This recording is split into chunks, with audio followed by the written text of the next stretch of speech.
Thank you for stopping by my channel. My name is Jana Leigh, the best friend you always wanted. So, besties, we now know that Queen Elizabeth has died. I don't know how you feel about it. I personally, I don't care. Um, and that may sound harsh, but she and her family are like the OGs of colonialism. They're colonizers, and they never truly atoned for that. And I have no sympathy for any of them, to be honest. So this is Hassan Piker. He's giving his take on the Queen dying, and I'm going to give my reaction to his thoughts. So let's get started.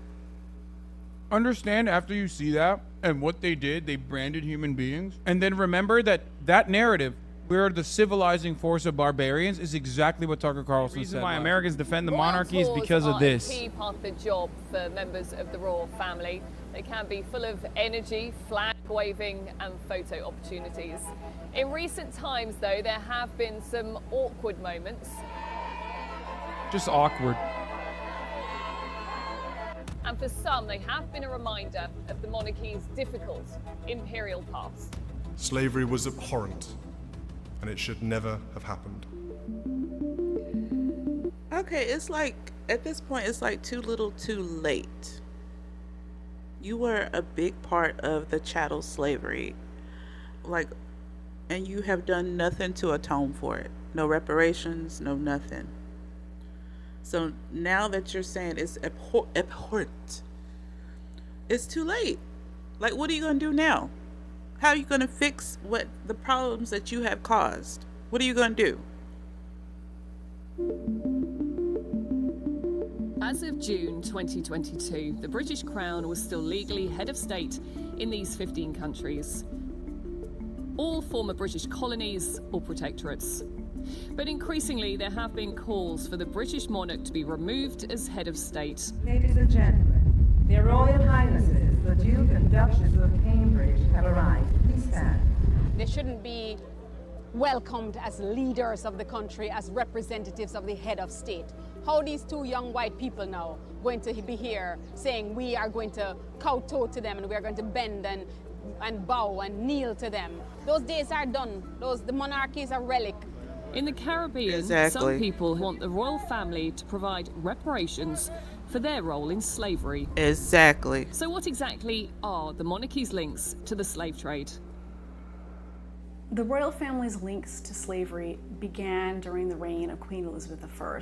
The crown and the royal family was deeply involved in the slave trade and making money off the slave trade. Charles II granted a charter to the Royal Adventurers originally, and they were then reconstituted as the Royal African Company to deal directly in enslaved Africans and to sell them in the New World, but primarily to the colonies in the Caribbean and mainland North America. This was one of the greatest atrocities in human history, and those who suffered in this atrocity are persons from the region, a lot of persons from the Caribbean region. And that suffering was not only immense, it was generational. And, Exactly. And a lot of wealth.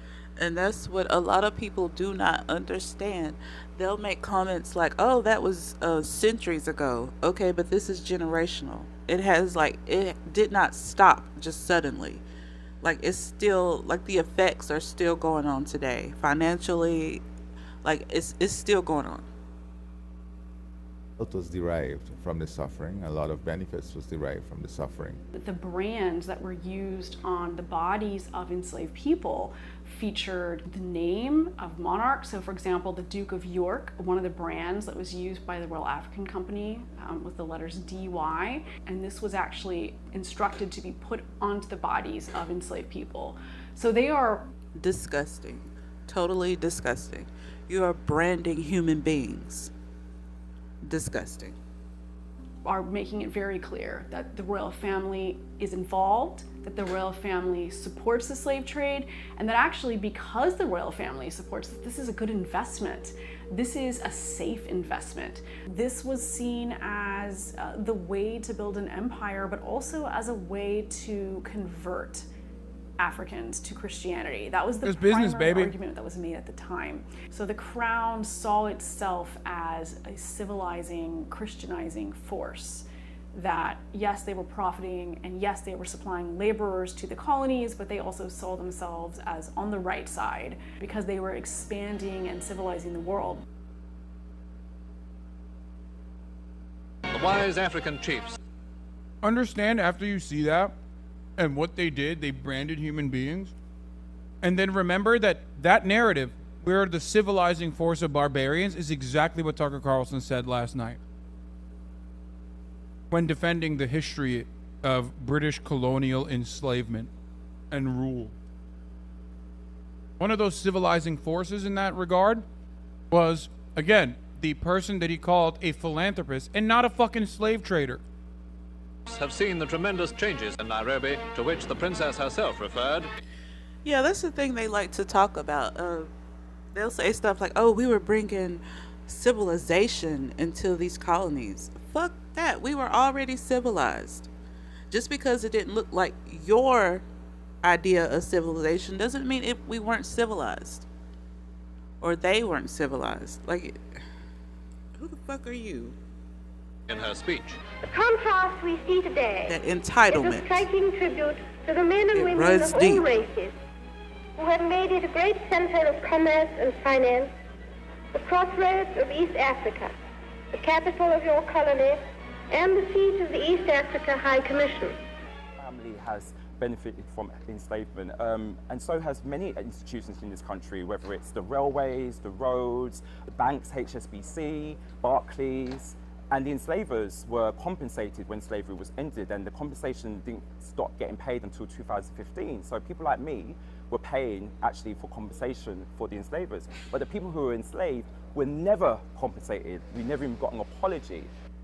By the 1790s, Racist. Absolutely racist. So you want to atone. So instead of atoning to the people that you tortured and killed and brutalized for centuries, you give reparations to the slave owners as compensation for losing slaves. This is disgusting. And they did the same thing in the United States. Look it up. there's a growing groundswell of support for abolition in Britain. But the royal family is deeply opposed to the abolition of the slave trade. George III did not come out publicly and say that he was against the slave trade, but he made it very clear to his ministers that he would not support abolition as a cabinet measure. So this was something that the public knew, that the royal family was against abolition, that the royal family believed that the slave trade was crucial to maintaining Britain's wealth and power and its imperial interests. Repairing that damage is something that both Prince Charles and Prince William have tried to do in recent years, with some of the strongest words yet from members of the royal family when it comes to links to slavery, and some have seen it as a real shift in attitudes. Whatever. From the darkest day. They should give up leadership in those countries. They had no business in there in the first place. They should give them reparations for tearing up their lands and sucking them dry, taking all their resources. Disgusting. These are disgusting people. Days of our past and the appalling atrocity of slavery, which forever stains our history. By the way, in 1837, there was an act known as the Slave Compensation Act. 40,000 awards were given, and they lasted until 2015. Want to know who got it?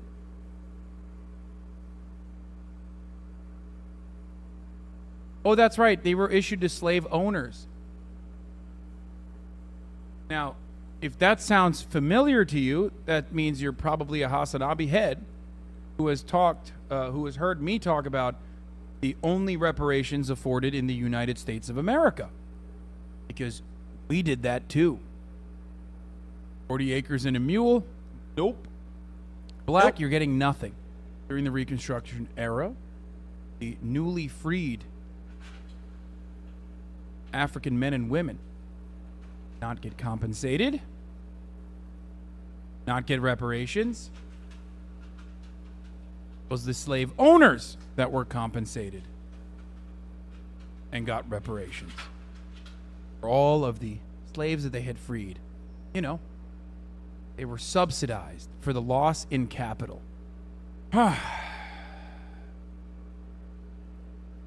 Until 2015, I want to point out, until 2015, payments were made.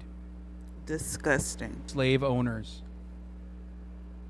Until 2015. I want to express my profound sorrow. Slavery was abhorrent, and it should never. But yet you never gave reparations to the people that you hurt. This is making me mad. Oh, I'm getting so pissed off just listening to this. Oh my God. Like, they're disgusting. All of them. That's why I don't feel sorry that Queen Elizabeth has died. I don't feel sorry. I don't. Have happened. Expressing sorrow, but not saying sorry. The royal family has all been to do with the treatment of Indigenous people while the country was still part of the British Empire. In 2021, statues of both Queen Victoria and Queen Elizabeth II were toppled on Canada Day. Good. It followed the shocking discovery of unmarked graves at school sites where Indigenous children had been forcibly taken from their families during the reign of Queen Victoria. My parents, my grandparents, my aunt, uncles, and a bunch of them, they all went to residential schools. It's still scarred the community. Yeah, they're still scarred. So it happened to our parents and grandparents, but it's still affecting us. Indigenous communities in Australia and New Zealand have also taken issue with the royal family. Always will be Aboriginal land. Indigenous Australians say that Britain never acknowledged that Australia was owned by Aboriginal people before it was colonised by the British in 1788. Exactly. The colonisation of both countries included violence, it included disease and dispossession, and it certainly included massacre. There's a whole range of things that happened to Aboriginal people. A number of communities, and in fact I would suggest most, were impacted quite profoundly by having their culture either denied to them or their language denied to them. In New Zealand, Indigenous people have protested the Treaty of Waitangi, a founding agreement between the British Crown and a number of Maori chiefs. The agreement contained protections and land rights for Maori people that were never honoured. That's crazy. Huh.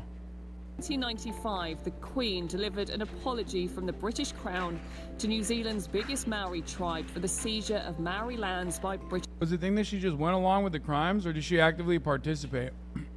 Wait, let me run that again, sorry. Never honoured. In 1995, the Queen delivered an apology from the British Crown to New Zealand's biggest Maori tribe for the seizure of Maori lands by British colonisers. Kia mau tina tonga. And in 2005, a topless protester wrote, "Get your colonial shame off my breasts," as Prince Charles toured the country. In recent times, the Crown has... They give back the money or the land, or... Yeah, exactly. How does that work? You apologize, so what? Make it right. Get the fuck out their country. Give their land back. How about that? That won't happen, though. This is just hollow words. They honor the treaty. Also, the Christianizing, civilizing was just a joke. They still enslaved and brutalized black people even after they converted to Christianity. Yeah, of course. sought to distance itself from colonialism and racial prejudice. May I just say that while I'm here with my husband as a member of the royal family, I want you to know that for me, I am here with you as a mother, as a wife, as a woman of color, and as your sister. The one time someone from outside, the descendant of enslaved people married into the royal family, she was not treated well and alleged. In 1995, the apology was also accompanied, for those of you who are also asking, like I am. The apology also accompanied a return to the Maoris 39,000 of the 1.25 million acres of land that the British had confiscated in the Waikato region, and a $42 million fund for Maoris to buy back privately owned land that was once theirs. A small group of tribal elders broke into a soft traditional chant after the Queen signed the deed, but another dozen tribal claims remain from last century's confiscation, and a tribunal set up to hear Maori grievances is slowly processing more than 400 other claims. They got 39,000 back from the 1.2 million that they said that they were going to give and protect. Maoris genocided a tribe in the 1500s, so whatever. Yeah, no, that's why it's okay. Yeah, that's why you got to genocide them back extra hard. Like, hey, they're like, what about black on black crime in Chicago? Is that what you're saying? Is that the take? I think that person is joking, by the way. He's, for the record, I'm certain. I don't think that person is literally saying that as a justification. I think they're joking, saying like this is the justification that people try to use, like Americans always used against the indigenous tribes here. Yeah,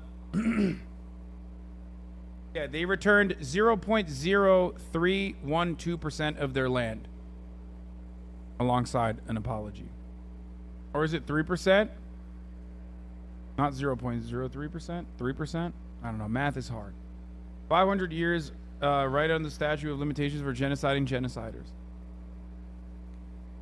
Homo sapiens killed the Neanderthal so I can murder whoever I want. Yeah, I'm Bro, the Maori weren't based, so the British also massacred Indians, First Nations, and Aborigines. Yeah, that's why they did it. You know, that's just another way of saying they civilized the barbarians, for the record. That she had been, horribly treated and ended up fleeing the royal family and is no longer an active royal. The royal family a racist family, sir? We're very much not a racist family. The image of the monarchy in some ways is more important than anything, and by all respects, they have failed. Yeah, they look like shit. Also, on top of the racism stuff. Recently, with the treatment of Meghan Markle, the royal tours, the backlash. I found it funny that this is supposed to be, these royals are supposed to be the cream of the crop, but they're inbred. Like Queen Elizabeth was married to her cousin. Like, let that sink in. But black and brown people are seen as nothing but profit for them. They're not even people. Fuck this family. I don't care about this family. I'm gonna end it right here. It's making me upset. So, anyway, thank you for stopping by my channel. My name is Jana Leigh, and I will catch you in the next video. Bye.